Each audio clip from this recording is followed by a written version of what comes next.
Welcome back. The Surface Navy Association's annual symposium held recently in Washington, D.C. was stocked with new tech and weaponry on offer to the Sea Service. We were on hand to check out what companies had on the show floor, and maybe one day in your hands, sailor. Here are some of the highlights. Today we're looking at the MSI Defense Systems Mark 38 Mod 4 gun weapon system. It's a 30mm gun weapon system for the US Navy, just coming into service, so we're on contract to provide systems to the Navy, initially for DDGs, Flight 2 Alphas and Flight 3s, landing ship medium, and for the US Coast Guard, the Polar Security Cutter. Now this is a new capability for the US Navy. It replaces, or will replace over time, the Mark 38 Mod 2s and 3s, which are 25mm caliber gun weapon systems. So this is an example of the number of rounds, or the types of rounds with different fuses that are available to the customer, to the operator on each ship. So you've got your standard high explosive incendiary round with tracer. You've got standard high explosive incendiary round. That's actually designed for use from aircraft. And then you've got the Mark 310 round, which is programmable airburst, so very much designed against the counter-drone, counter-UAS. And then the final one here is a standard training round with tracer. You've got the twin bin capability of the gun mount with 200 rounds either side, and you can mix and match those rounds. So, for example, on one side you could have ammunition for counter UAS, and on the other side to destroy small boats. And that's selectable by the operator in the CIC and the console.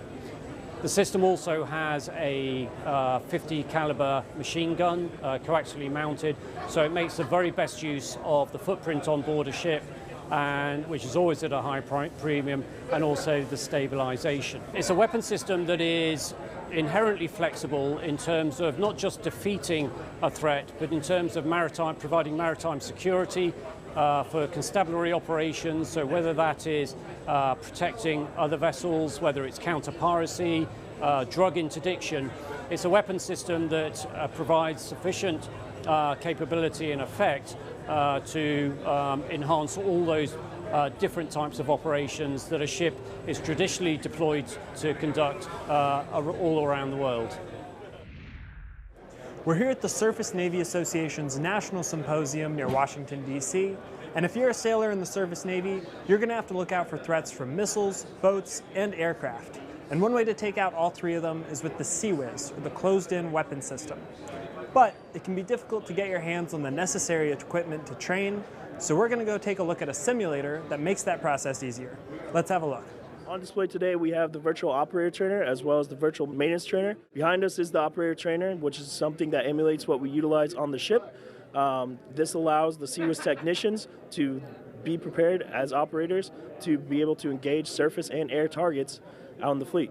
This is designed based on the RCS console that we have on board the ship, with panels up at the top and the screen displayed down below, as well as a built engagement controller keypad that they'll be able to utilize to alter the picture would suit their needs, and then to sequence into a mode to engage targets on the water, simulated with scenarios built into the program. First step would be press hold fire where the mouse is.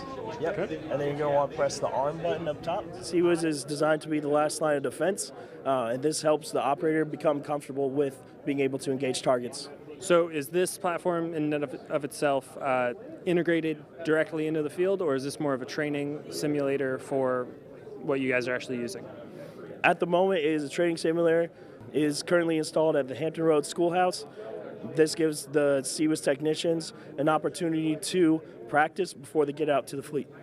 And then they engage on and off, which is right next to it. Is there a hope for kind of this design to be integrated onto ships? Absolutely. They're currently looking into how to make it practical with added security so that they could use that on the fleet as well. Are there any other future hopes for this technology, or places that you all would like to see it go? This was used as a platform for the STAVE program to bring all fire control systems into a training environment so that we can get more practice without breaking equipment. I think it's great. It gives them practical experience before getting out there, so that they can be more comfortable on the watch stations. So what is the cost benefit associated with using this simulator rather than using the actual equipment? Benefit to utilizing this versus actual equipment is not only do we get to simulate shooting bullets on this that we cannot do inside a schoolhouse environment, it's also guaranteed to not be as broken, and then we don't wear the actual equipment so that we don't have to pay for parts and maintenance.